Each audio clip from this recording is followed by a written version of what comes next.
Crochet hack number 1 is to help us in a situation where we crochet row 1 and then discover we don't have the right number of chain stitches. Perhaps we ran out of chain stitches and couldn't finish row 1, or maybe we had too many. This hack allows us to be more accurate with less counting, and the trick is to undo the excess chain stitches. There's 2 steps to this hack. The first is to crochet more chain stitches than we need. You might be thinking, Amanda, if we've got to chain more than we need, doesn't that mean we have to count?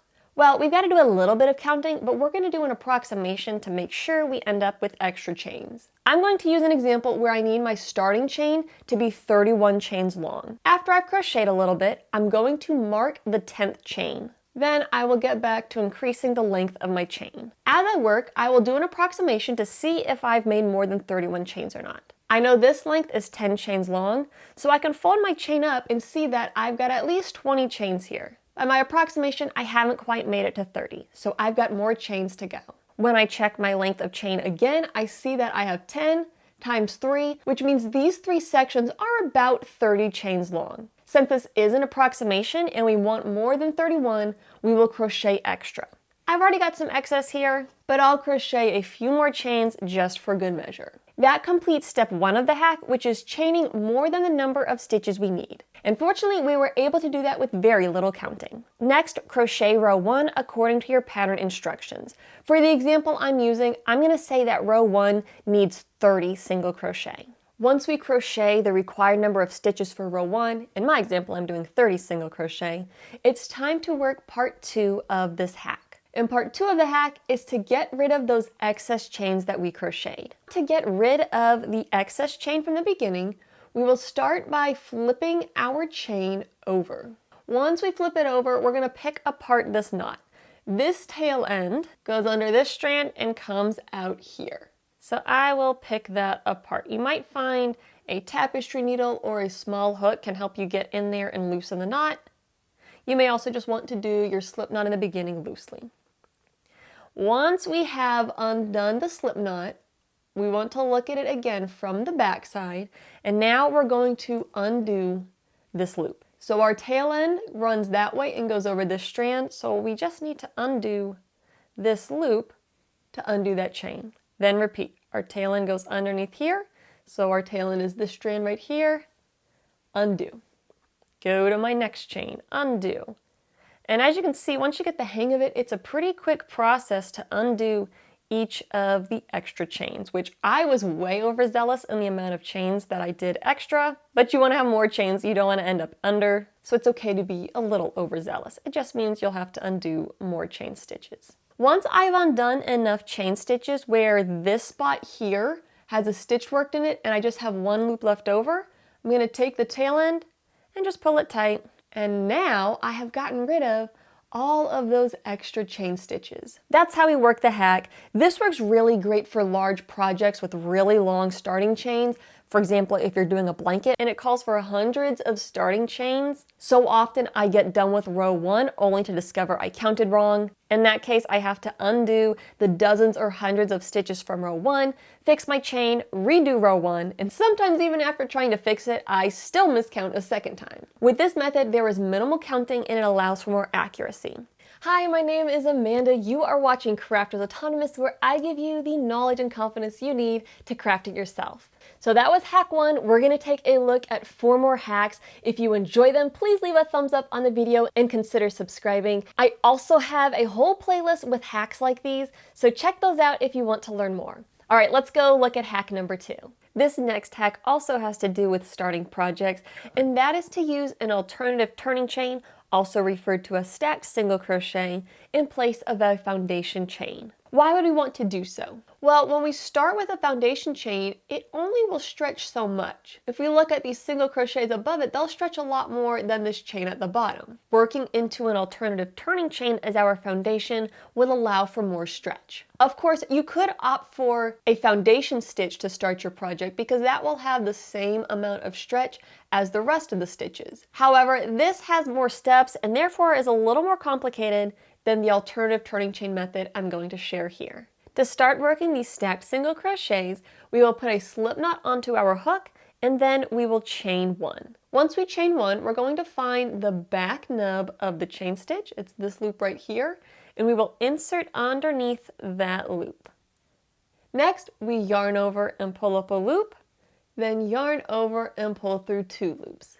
What we've done in essence is chain one and then worked a single crochet into the back nub of that chain. Now we start stacking single crochet. To do so, I'll find the left vertical strand of what I just worked, insert underneath it from right to left, yarn over, pull up a loop, yarn over, pull through 2.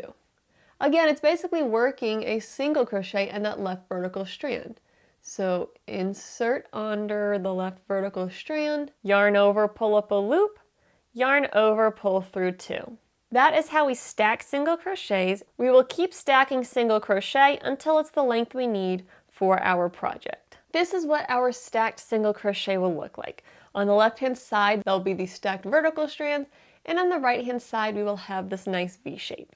Let's take a look at how to work in the stacked single crochet. I will start by chaining one for my turning chain, and I'm going to illustrate this with single crochet. I'm going to swing my work over to the left. This is my chain, and this is the top stacked single crochet.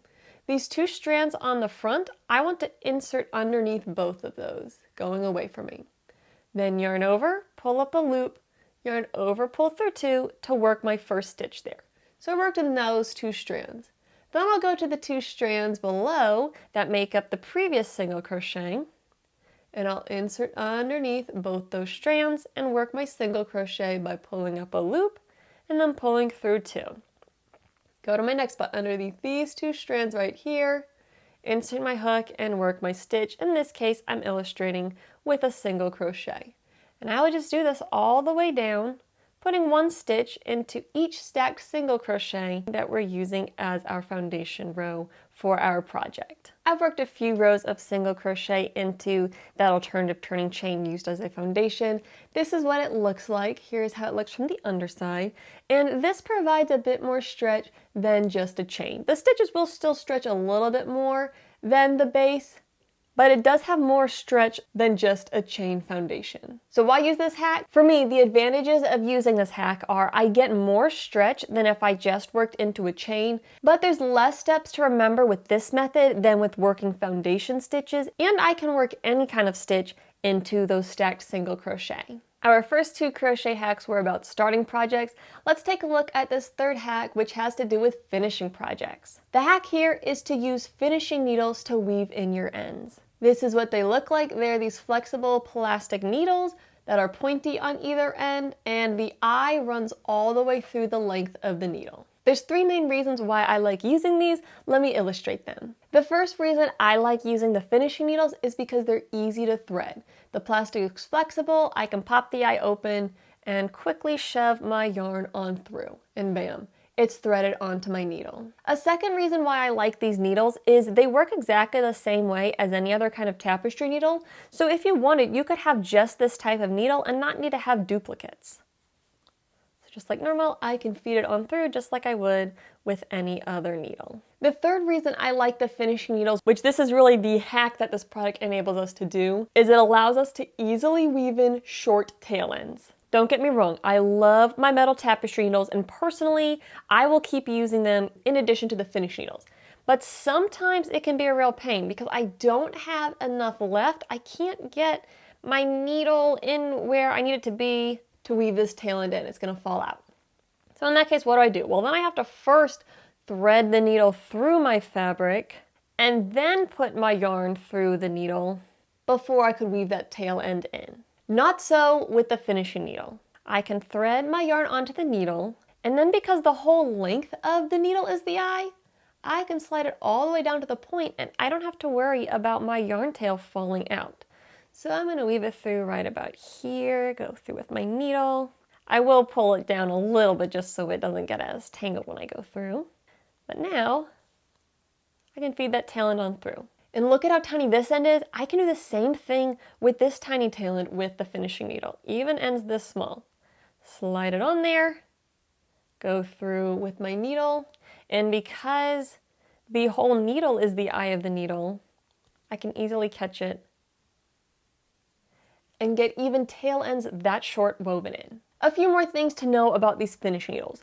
First of all, the packaging recommends what size yarn to use with each needle. They recommend the dark blue or the red for the size yarn I was using. However, I like to go with as small of a needle as I can, just because I find the thinness easier to get through my projects. This here is a fatter needle, so it's just a little bit harder to punch through my fabric. Another thing of note is I do think these are overpriced, especially for being just small pieces of plastic. I tried shopping around to see if I could find someone who makes these less expensively, but this product is patented, presumably by Susan Bates, because that's who sells these. Given the price, I really wish it had come with a container to store these. I've yet to figure out how I'm going to store these needles. With that said, I do think these needles are a great option to have in my crochet toolkit. Crochet hack number 4 is a way to join yarns together securely and perhaps a little faster. This join is a type of knot, and I find it really great for when I make magic yarn balls. If you're not familiar with what a magic yarn ball is, it's when we combine all our shorter pieces of yarn into one giant thing of yarn. It gives the yarn new life, and we call it a magic yarn ball because you never know when the color changes are going to happen. In the past, when I've made magic yarn balls, I typically use a magic knot. That knot is very secure. However, that knot is actually made out of 2 knots and involves more steps than the join I'm going to show here. With this join, I also like to use a crochet hook because I think it makes one of the steps a little bit easier. We start by lining up both our yarn ends in the same direction, and between our thumb and pointer finger, we're going to pinch the yarn, leaving a bit of excess sticking out. Pinching the yarn is the most important part of getting this knot to work successfully, so make sure you keep a secure grip on that yarn. If I'm using the hook to help me, I will also hold the hook in between my thumb and pointer finger, and you can use other fingers to help hold it in place if need be. Now that we're set up, we're going to wrap one of the yarns on around. It doesn't matter which one you pick. Again, I'm keeping the yarn pinched tightly between my thumb and pointer finger, and I'm going to wrap around, and when I wrap around, I want to tuck it under my pointer finger, so I'm pinching there securely too. Then I'm going to go around a second time, once more pinching under my pointer finger, but this time I'm not going to go around the hook. I'm going to come up between the yarn tails and the hook. And then once more, go around to the back. I'll catch that with my middle finger. Now here's where the hook comes in. I'm going to use the hook to pull these tails through where I'm pinching with my thumb. Very important, keep pinching the yarn. We're going to let the hook move, but keep pinching the yarn nice and secure. So I'm going to come with my hook, catch those tails, pull them on through. I can kind of pinch those tails, add that in there to what I'm pinching with my thumb and pointer finger. Now, holding that pinched very tightly, I'm going to pull on my right hand yarn. It's going to pull the first loop off, and then it's going to pull the second loop off. It's going to look a little something like that. If it's a little bit loose, pull from both ends. That'll cinch it the rest of the way, and then trim the tails. This join is very secure. I am pulling this. Okay, as you can see, the join is very secure. I was pulling as hard as I could, and I ripped the yarn, and the knot stayed in place. I wasn't intending to rip the yarn. Sometimes I don't know my own strength, I guess. But as you can see, the yarn broke before the knot did, and typically I have a hard time pulling and breaking worsted weight yarn. So yeah, that was a pretty decent example there. When working this knot, the most important thing is to pinch the yarn after we do the wrapping around. You don't have to use the hook to pull the yarn tails through. You could just tuck it through your fingers, but I find the hook makes it so much easier. This knot does take a little bit of practice. Both of these knots are the one I showed, and as you can see, sometimes it turns out just a little bit neater than others. This is the visual look we're aiming for, but this works too.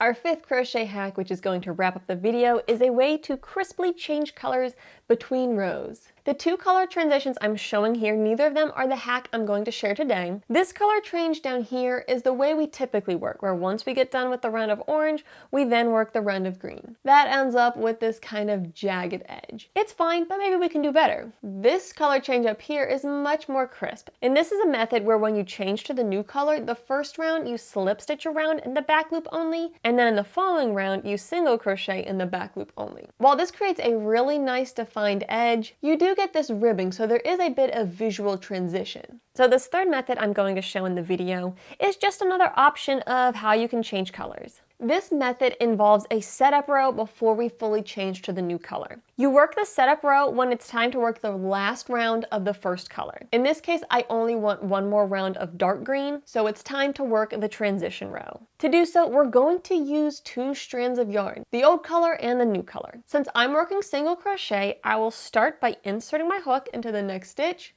yarning over and pulling up a loop. Normally to finish this single crochet, I would yarn over and pull through 2, but we don't want to finish the single crochet in the old color. We want to finish it in the new color. When I change colors, I like to make a slip knot for added security, but you don't have to make a slip knot. You can just wrap the new color over the hook. Either way, once we have the new color on our hook, we will complete the single crochet stitch by pulling the new color through both loops of the old color. And now we're going to repeat that. I will go to my next stitch, insert my hook, yarn over with the old color, and pull up a loop. Then to finish the single crochet, I yarn over with the new color and pull through 2 loops. What this will do is it makes the body of the stitch be the old color and the top of the stitch the new color. Let's keep going. Let's go to our next stitch, insert our hook, yarn over with the old color and pull up a loop, then yarn over with the new color and pull through 2. Repeat. Insert and pull up a loop in the old color, then yarn over and pull through 2 in the new color. I will work this all the way around. This is how our project will look after going all the way around in the transition row. And once we've got that transition row out of the way, we're ready to start working completely in our new color. And we will work single crochets just like normal. The important thing to note is the top of the stitch is worked in the same color. So this is the first stitch of the round to work into, and I'll put a single crochet in the top of my next stitch, and I'm going to single crochet all the way around.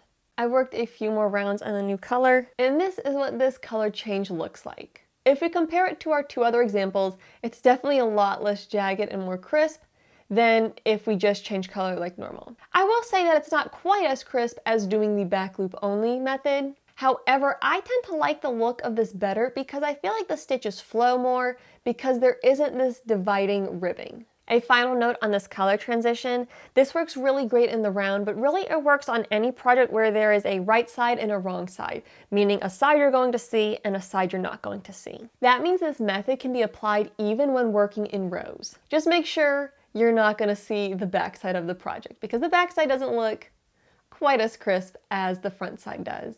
So there are my 5 crochet hacks. Have you seen these before? Do you have a favorite? I would love to hear what you think down in the comments. Again, don't forget to like the video and subscribe. And if you want more awesome crochet hacks like these, check out my crochet hacks playlist. It should be popping up on screen and it'll be down in the description. Happy crafting!